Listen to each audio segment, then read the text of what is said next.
B'Shem Hashem Naaseh V'Natzliach. Welcome everybody. We're recording for the soul of my father, Shlomo Chaim Ben David, Arani Kaprad Mishkavo. This first half of the class is dedicated to how to prepare for Pesach, and we're going to take question and answers at the end. I first want to start off with the most elementary. Since this class is going on Facebook and YouTube, a lot of people send me comments that sometimes I talk a little bit too advanced. So we're going to go from the most elementary to the most sophisticated. We're trying to prepare for Passover. What is chametz? We know that the Torah says whoever eats chametz on Passover is going to get karet. His soul is going to get cut off from the nation of Israel, whatever that means. But chametz basically is any of the 5 grains, which is wheat, barley, oats, spelt, and rye. So any one of these 5 grains that you make bread out of is going to be hamotzi lechem min haaretz. By the same token, any one of these 5 grains that you make vodka out of, or whiskey out of, or you make crackers or cookies or anything, if it's more than like 20 minutes, it rises, it becomes chametz. And not only are we not allowed to eat it, we're not allowed to own it, and we're not allowed to derive benefit from it. So you're not allowed to even feed it to your dog or your fish. That's why I have a lot of fish. I have to buy worms, because the fish food also has starch in it. It has like wheat. So I gave a whole class on this 2 weeks ago if you really want to go deep into it. But I was just telling my kids today on the way to carpool, taking them to school, it's terrible. Every single corner of LA you see homeless people. And so it's something interesting to know. The Sephardic, our Persian people, we didn't used to sell our chametz. What used to happen is that people used to be smart. Already a month, 2-3 weeks before Passover, they weren't buying any chametz. So by the time Passover came around, they didn't own any chametz. But nowadays, we own so much different stuff in bottles and liquor. So the best thing to do is, if you want to give it all away to the homeless, all the power to you, because you're helping them. But if not, you have to sell your chametz, which we have the forms right there on the table. And because we're not allowed to own chametz at all either. Now, getting to the third part of the class is that we have to read products carefully, which means there's 2 types of judicial systems. One is called the French, one is called the American. In America, you're innocent till proven guilty, but in France, you're guilty till proven innocent. So on Passover, we have to be very prudent. We can't just assume everything is kosher for Passover. It's guilty till proven innocent. Chacham ben Sion Abba Shaul, one of the greatest Sephardic rabbis and Rosh Yeshiva, said that the Persians especially were very, very, very, very strict about Passover. Whatever they used on Passover, they would make themselves. So he says how his grandmother, like the sugar that they used to use, she used to go through the whole process of making it, because whatever they used in the house on Passover, they themselves were the manufacturers of. So that way they were clearly careful, and they knew for a fact that there was no chametz in it. Just for example, some things that you might think off the bat are 100% kosher for Passover are not, because there's a lot of additives in the foods we eat. For example, alcohol, ascorbic acid, citric acid, dextrose, glucose, maltodextrin. A lot of these stuff could be derived from what? Wheat. And if they're giving a taste, we can't say that it's nullified 1 in 60, like milk that we were talking about before. So therefore, some other thing that I was very interesting, one time I was in the 99-cent store, and this happens all the time in Vaughn's and Ralph's. So do you know that the Ashkenazis, they eat matzah the whole year? So just because something is in the Passover aisle in your supermarket doesn't mean it's kosher for Passover. There's actually matzah, like this matzah obviously is the matzah we should be using on the night of Passover. And last week I gave a whole half an hour class about that. If you want to go into that, I'll put the link under. But what I'm trying to say is that there is not kosher for Passover matzah, believe it or not. And there's products that look exactly the same, but you have to always look for the P, is what I'm saying. There are, of course, there's a lot of products that don't need to be kosher for Passover, because we know for a fact, like Rabbi Buru's sons, is just the fact that they don't have any chametz in them. But I tonight will not go through the products. On Shabbat, I do that and makes everybody crazy. But if you want to see which products are kosher for Passover, which are not, it's very simple. You just go Google JSOR. It's the Syrian community in New Jersey. They put out a beautiful thing that I'm looking on right now. And they will tell you which products are kosher for Passover. Rabbi Burusan has it. You could always feel free to text, WhatsApp, Facebook, message me, or email me. I'm at your service to answer your questions. But we're going to go straight into the laws of cleaning for Passover. Hagalah. Now I want to bring out something very clearly. There's a big misconception in our Persian community, and I had a whole argument, somebody in the synagogue this week, and finally he accepted it. There's specifically, of course, we have to hagalah all our oven and our gas range, right? And our counters and this stuff that we cook in. But the pots and pans, if you have kosher for Passover ones that you never use for chametz, there's no mitzvah specifically to hagalah them, right?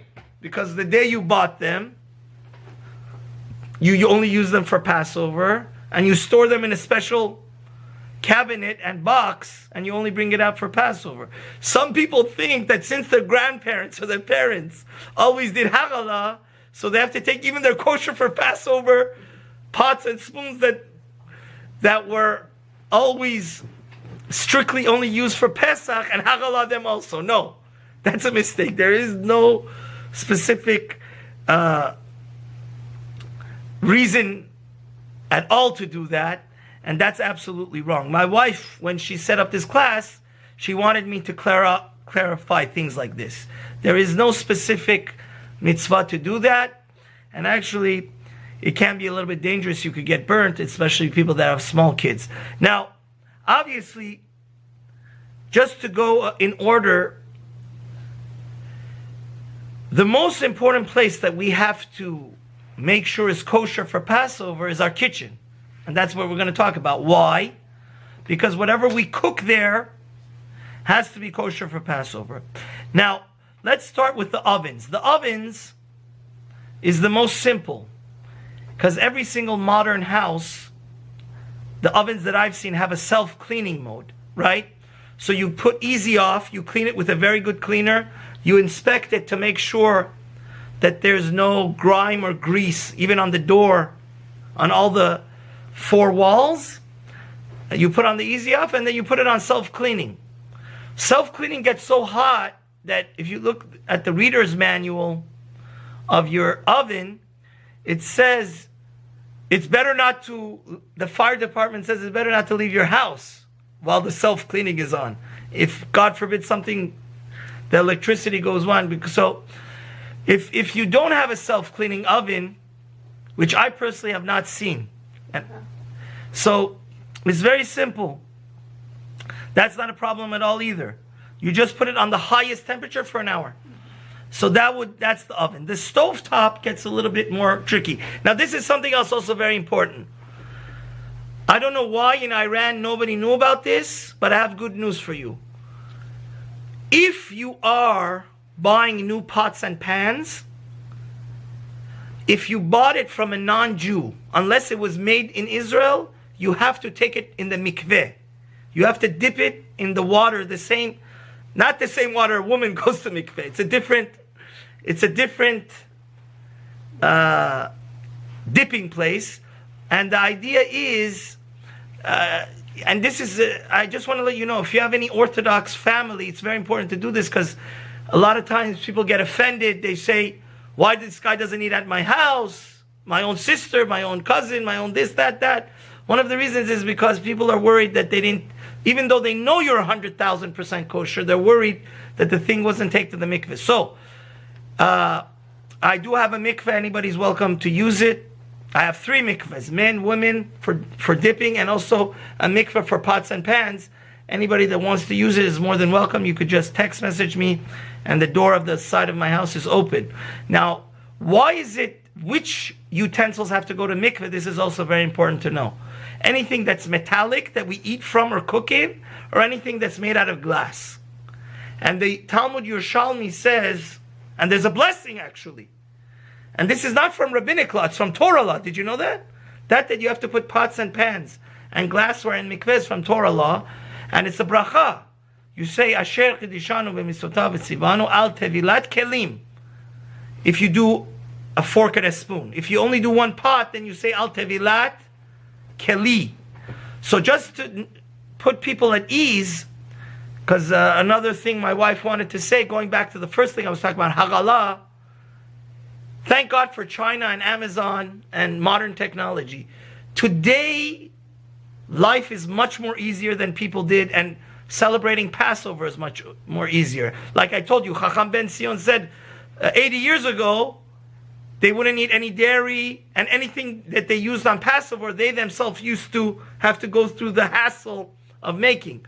So nowadays, the most people that I know, all their pots and pans and silverware, a lot of this stuff is just, it's an investment you have, and you have it for 50 years or 30 years, and you don't have to go through the hassle of making something Hagalah, because you have a whole, there's people even in New York or even in LA, wealthy people, they have a kosher for Passover kitchen.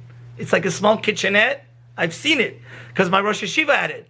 Rav Weinberg, in his basement, he had a Rosh Yeshiva, God bless him and the Rebbitzin. They had a private, kitchen down there in their basement, and it was only used for Pesach. So, that's perfectly fine. There is, if people have the money or they have that, then they wouldn't even need to kosher their kitchen at all. So let's go to the next thing. The stovetop. The stovetop, again, is also a little bit tricky. What we have to clean is the burners and the edges, right? So we put easy off on the stovetop, and we clean the burners, the grates, and in between. Then, there's 2 ways of doing it. Either you could pour hot water over the grates, and that would make it kosher. That's called Hagalah, right? By throwing boiling water. Usually, anything that we want to make kosher for Passover, if we clean it completely and put boiling water over it, or boiling water is going to make it kosher. The only exception is stuff that came in direct contact with fire, like sichai kebab, and those are chametz, because a lot of times you take the kebab sticks, the thing that, and you put bread to take it off, right? So that, the only way to make it kosher for Passover is you have to hold it over a fire until it becomes red.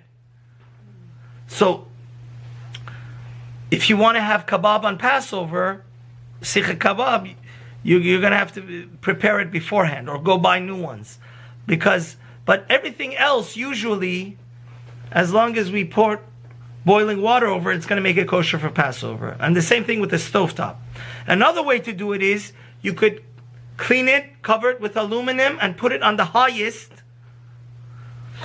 again, for like 15 minutes, and it would be kosher for Passover. The reason why we want to cover it with aluminum or something like a blech is that the heat it becomes more like an oven style, so it's going to ensure that it becomes red, because that's a different method of making it kosher for Passover. That's like libun, right?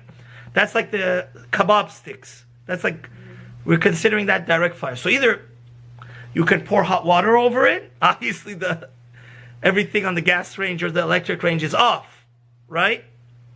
Or, and people that have electric ranges, what they need to do is the same thing.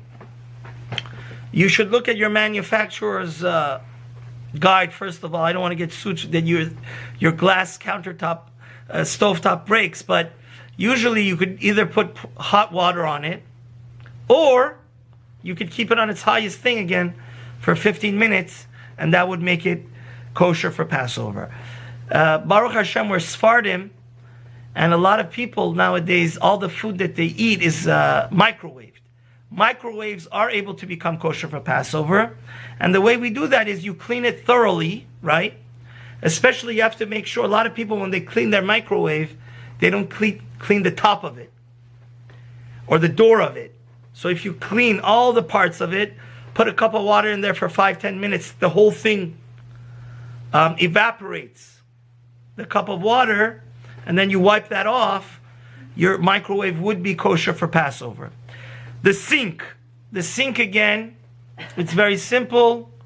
You just clean it and pour hot water over the places, and it's kosher for Passover. The same thing with the countertops. Countertops is very simple to make kosher for Passover.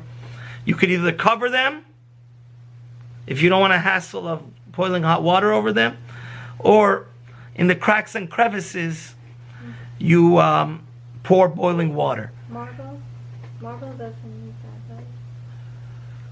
that, right? The way I see here, it says my custom was that on granite and marble. First of all, marble. Granite. Yeah, nobody uses marble in the kitchen, but granite. The truth is like this: granite, if you never put directly hot food on the countertop, it technically wouldn't need it. But in my houses that have children, that does happen. They put hot challah directly on the countertop. You understand? So if you're 100,000% sure that nothing hot chametz was actually put on the countertop, then technically you wouldn't need to do it, right? Because no chametz came. But a lot of times people do cut actual hot bread or some type of pizza actually on the countertop, especially kids. Kids you can't control. So that's what, you understand?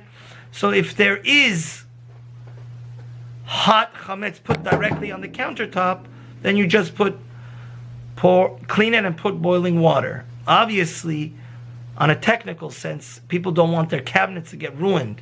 So 2 people should be there that put a towel, right? You don't have to put a tremendously amount of like Niagara Falls water. You put a little bit water on the places that, the chametz, you're afraid, hot pizza was put on or hot bread was put on, and you can ensure that your cabinets do not get destroyed. Another thing that my wife I want to point out here, some people make a mistake between cleaning for Passover and spring cleaning, right? So they say, okay, now that we're cleaning the house, especially when you live in New York or East Coast, most of the year, throughout the winter, you can't even open the windows because it's freezing cold areas. Now there's so much dust and stuff that gathers in the house, but that's a different issue than cleaning for Passover. Passover has only something to do with chametz. Any type of cleaning that doesn't have to do with chametz, like the floor, to make sure your floor is clean, has nothing to do with chametz, right? Or to make sure your cabinets are clean, or your rugs are clean, that has nothing to do with chametz. Chametz is that we want to make sure any chametz, crumbs of it that's edible, we clean or get rid of, like in the car. But to do other type of cleaning should not be mistaken for making your house kosher for Passover. Some people, they think it's the same thing and they get overwhelmed and then they don't want to do it properly. It's 2 different things. Now, a lot of people don't know this, but coffee urns and urns that you make tea or get hot water should also be koshered. Why?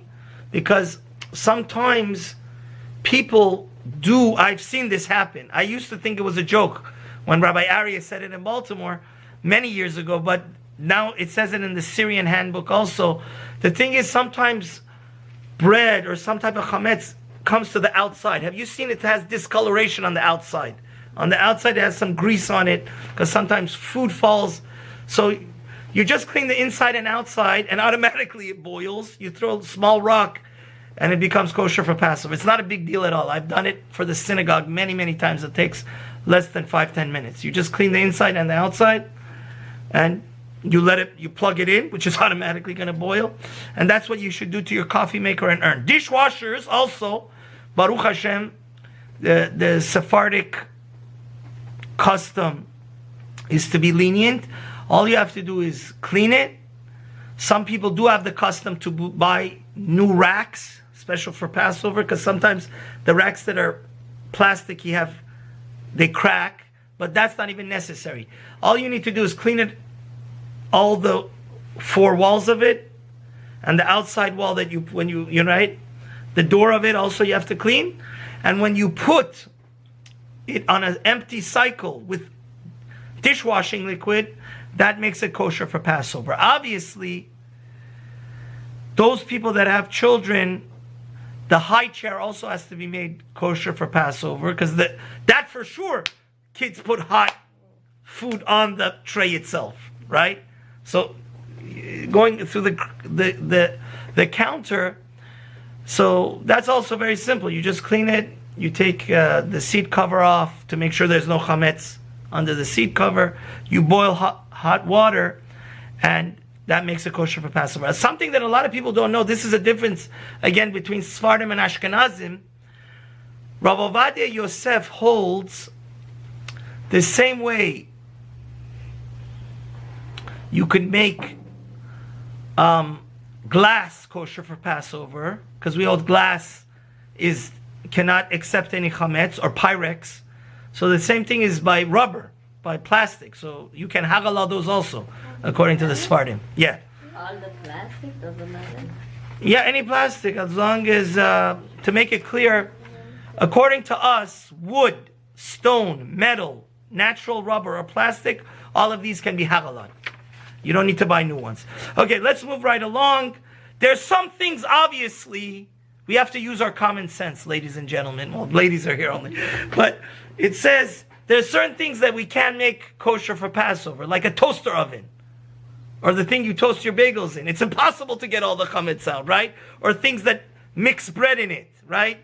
So something that, or, those things, common sense would dictate that you should just put it out in your garage and lock it. This is another mistake I've seen a lot of people do, and I was very frustrated. I saw 3 different people do it, and I think it's not appropriate. People, first of all, if you look at my class 2 weeks ago, it's better that real chametz you get rid of, like bread. Actual bread is better not to own on Passover. It's better not to sell it. But be that as it may, sometimes people actually keep the challah in the refrigerator and they don't even cover it properly with silver foil. And it's right next to the chametz. It's not appropriate. When you make your house, this is the issue I want to talk about. When everything, the steps that we talked about, right? We make everything hagala, we make everything kosher for Passover.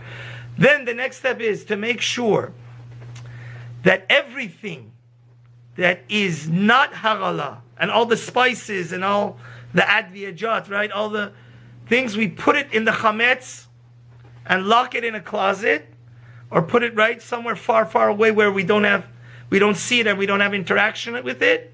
Lock it, then bring out your kosher for Passover stuff. Because a lot of times people have their garlic powder, they bought a whole bottle, it's good since the last Passover, right? Sometimes these stuff get mixed, and people call me and ask me, my own family, and it causes confusion, right? So once everything is kosher for Passover, take all the chametz stuff out, seal it, lock it, and you've sold it. Then bring the kosher for Passover pots and pans and spoons and stuff out and start opening it. Obviously, something very important, this also, our custom is that even if something is technically kosher for Passover, like mazola oil or salt, it's not appropriate to use that same open bottle or open can for Passover. You put that where the chametz, and for Passover, we use new bottles, new stuff. Okay, So very simply, the most important rule for those people that do want to be old-fashioned and actually hagala, so the spoons, the pots, the pans, it's very simple. If you look in the Gemara, Avodah Zarah, the Talmud tells us a very logical rule. By the way, the most important thing in Judaism is to know, like the Ten Commandments. It's like the general rules. Then all the details are easier to understand. The general rule regarding hagala, making our house kosher for Passover, is the same way it becomes chametz, the same way you take it out, right? So the same way that the thing absorbs the chametz, the same way you take it out. That's why I told you the kebab sticks, it's not enough to pour hot water on it. What do you have to do if you want to? Some people haruz bat kebab or sharab bukhara. So therefore, for those people, either they need to buy kosher for Passover kebab sticks, or they actually need to put it on the fire so much that it becomes red, like it has to be torched, because the same way that it entered, it goes out. So that's why all the pots and pans, if you want to make them kosher for Passover, it's very easy. You just clean them, and then you put it on boiling. You throw in a rock, is our minhag, or something to make it a little bit overflow. So the rim, the reason for that is, by the way, the rim also becomes kosher for Passover. You also have to throw boiling hot water on the lid, because the lid also chametz, it had absorbed. Some people forget that, right? Or if you could throw the lid into a bigger pot, that would be better even. And that's the way it becomes kosher for Passover. The same thing with all the different knives or all the different spoons and forks. And obviously, China, we do not hagala, right? That's some of the things. There's certain things that it's not possible to make it. Anything that's metallic, like a silver cup, kiddush cup, right? That's silver, and you only use it for cold things. Well, guess what? The same way it got in, the same way you just wash it with cold water, it becomes kosher for Passover, right? So that's the basic idea, that anything, you only use it for cold, like an ice cream scooper, right? Who goes and uses an ice cream scooper for coffee or anything odd, right? So if you want to have kosher for Baruch Hashem, nowadays, by the way, life is so much easier. You can even find kosher for Passover pizza, kosher for Passover bagels. It's made out of cornstarch, or not cornstarch, potato starch, or anything. So if you do want to use that ice cream scooper, you don't have to clean it with hot water. You don't have to hagala it, because you never used it for anything hot, right? You just clean it. The same thing is with glass, right? Anything that's glass, you just wash it inside and outside, and you don't even need to put that in hot water. Why? Because the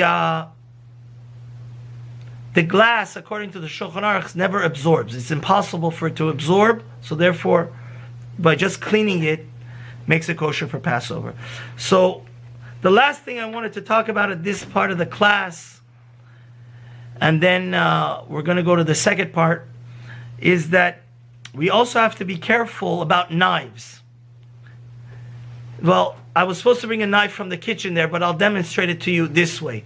A knife, when you look at its handle, right where the handle meets the metal part of it, there's a lot of grime.